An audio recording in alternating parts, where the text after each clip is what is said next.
Dans cette vidéo, je vais vous expliquer comment faire vos plans de travail pour de l'impression DTF sur Illustrator. Donc c'est relativement assez simple. L'inconvénient, donc pour les personnes qui ne savent pas, Illustrator c'est un logiciel qui est payant. Voilà, c'est le petit inconvénient. Par contre, on va avoir une possibilité vraiment importante comparé à Canva qui est lui aussi payant mais qui est beaucoup moins cher. Là, vous ouvrez Illustrator, vous faites nouveau fichier. Donc ici on a un nom de fichier, donc là on va laisser le nom par défaut.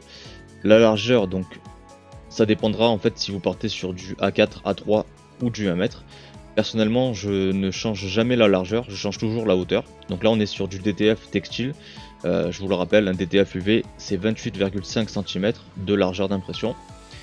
Et donc là on va partir sur une planche en A4, donc on va changer que la hauteur. Voilà, 20,5 cm pour la hauteur. Pensez bien à mettre centimètres. Alors voilà, je sais qu'il y a des clients qui préfèrent travailler en millimètres, mais choisissez l'un ou l'autre.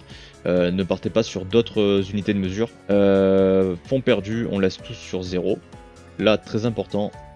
Donc il faut savoir qu'il y a deux modes de couleur. Donc le CMJN, donc c'est un mode de couleur d'impression.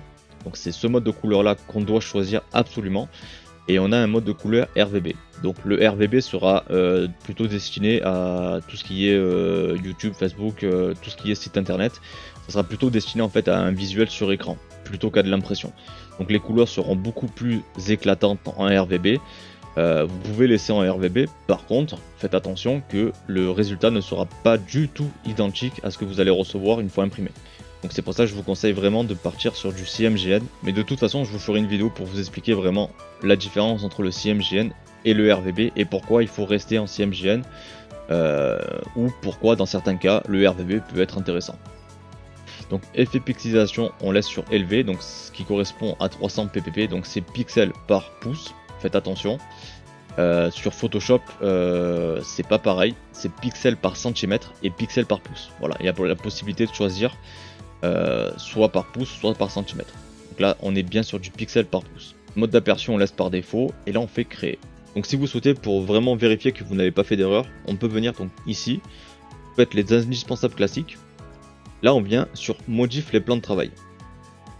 Ici, on a la dimension de notre plan de travail et on voit bien que les dimensions sont bonnes, ce qui correspond à du A4.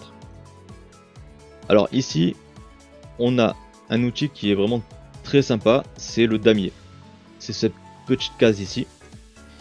Donc là, on a affiché le damier et ici, on va dans format de document, couleur, et on va le mettre sur une couleur foncée. Voilà.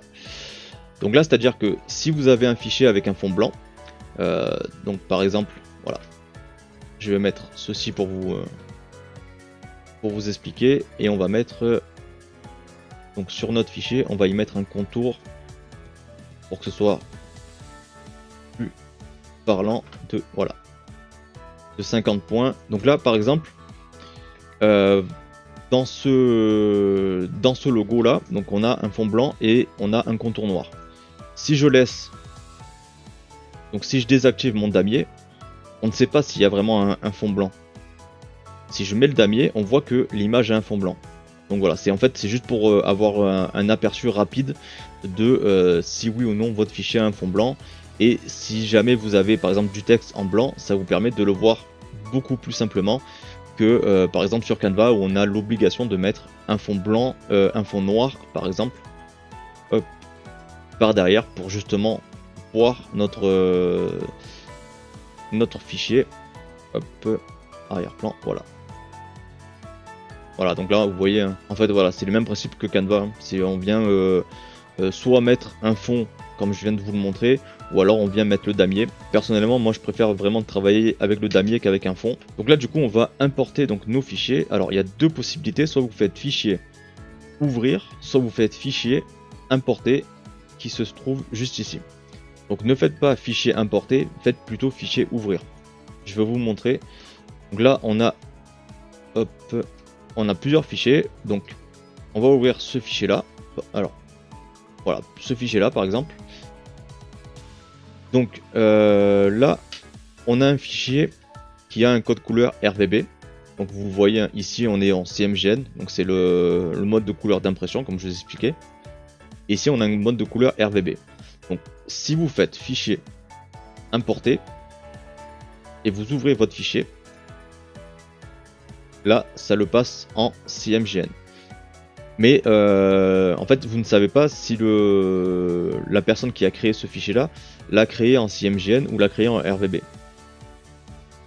Du coup le fait d'ouvrir sur une autre fenêtre, donc fichier ouvrir, va nous permettre de savoir en quel mode de couleur la personne a créé le fichier. Voilà, on voit également la résolution du fichier, donc 72 pixels par pouce. Donc on voit que c'est un fichier qui est en basse résolution. Et on voit que si on zoome, vous voyez les dents de scie, on voit que le logo est pas très joli. C'est dû justement à l'effet de pixelisation qui est de 72. Donc là on va faire couper, coller. Donc hein, j'ai fait un clic droit pour couper et un clic droit pour coller. Hein. Et là on va venir donc mettre notre dimension.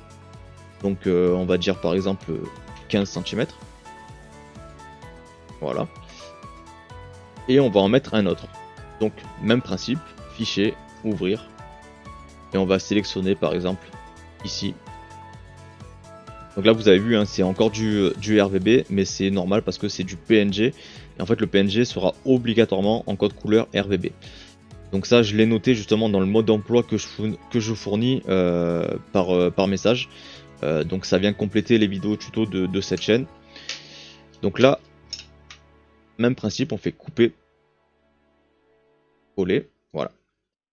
Et là vous voyez que, par exemple, notre fichier, il est sombre. Et à ce niveau-là, en fait, la couleur est assez sombre.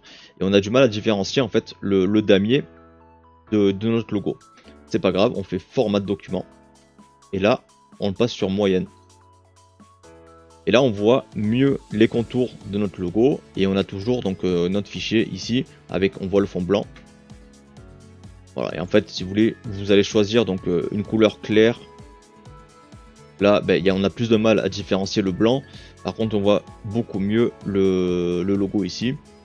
Donc voilà, moi ce que je vous conseille c'est soit de vous travailler en moyenne, soit vous travaillez en foncé. Moi personnellement je préfère travailler en foncé. Quand j'ai des fichiers avec beaucoup de blanc et quand il y a beaucoup de couleurs sombres, plutôt en couleur moyenne. Voilà. Donc là maintenant on va donc remplir notre page.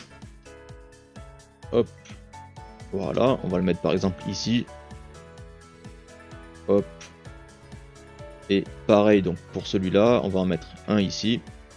Donc là cette vidéo a vraiment pour but de vous expliquer comment créer un plan de travail. Là par exemple ces fichiers là ne sont pas conformes à de l'impression DTF. On pourrait les imprimer, il n'y a pas de souci. Par contre on voit que les fichiers sont pixelisés. Donc on a ce fameux dent de scie sur les logos. On voit que si je zoome un petit peu, pareil là on a des petits artefacts. Donc voilà, c'est pas du tout pour... ça sera pas un fichier pour imprimer, ça sera vraiment pour vidéo pour vous expliquer comment créer votre plan de travail. On va remplir un petit peu donc notre plan de travail. Voilà. Donc l'avantage en DTF c'est qu'on peut mettre autant de fichiers qu'on souhaite. Faut juste penser à laisser une petite marge pour faciliter la découpe. Mais là voilà, là il n'y a pas de souci. Donc nos fichiers sont bien à l'intérieur donc de notre cadre. Hop, là vous voyez, hein, on est bien dans la zone blanche, donc dans notre plan de travail. Voilà, donc là, votre plan de travail est fini, vos logos sont importés, vous avez vérifié que vos logos sont de bonne qualité, vous avez vérifié que la finesse d'impression est respectée également. Alors sur Illustrator c'est un peu compliqué pour la finesse d'impression, sur Photoshop c'est vraiment très facile. Malheureusement sur Illustrator, la seule méthode que j'ai trouvée c'est de venir ici, donc outil trait, et on va venir en fait mesurer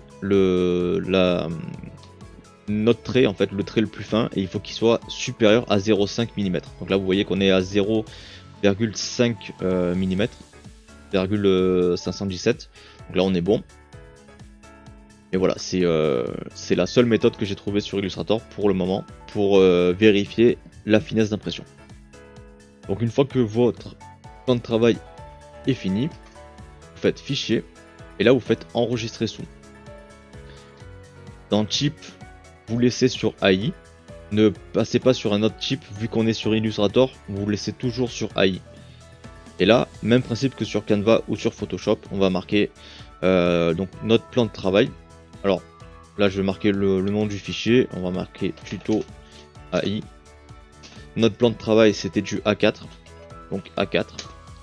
Et on a besoin de 7 exemplaires de ce fichier X7. Et là, vous faites enregistrer et vous m'envoyez directement votre fichier. Et là, votre fichier sera aux bonnes dimensions. Donc, comme je vous ai dit, si vos fichiers sont de bonne qualité, il n'y aura aucun problème au niveau de la pixelisation. Pareil, au niveau de la finesse d'impression, ça sera respecté aussi. Donc, vous de votre côté, si vous ne savez pas trop comment voir si le fichier est pixelisé ou non, il y a une méthode qui est assez simple. Soit, donc comme je vous ai dit, vous ouvrez un nouveau fichier et ici on avait donc la résolution, ou alors on vient zoomer.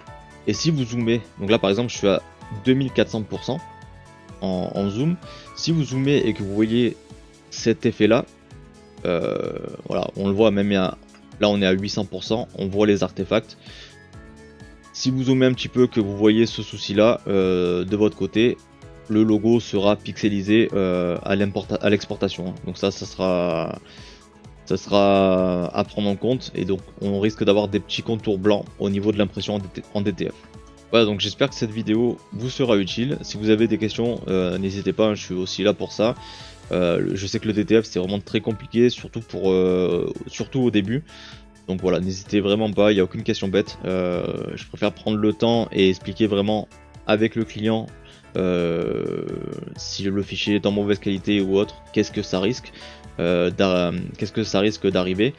Donc le client m'envoie un fichier qui est pas conforme, j'imprime, le client reçoit et au final le client le met à la poubelle parce que le fichier ne correspond absolument pas à ce qu'il avait souhaité. Voilà, donc si c'est pas déjà fait, n'hésitez pas aussi à vous abonner. Je vais essayer de sortir assez souvent des petites vidéos tuto justement pour vous aider au mieux que je peux.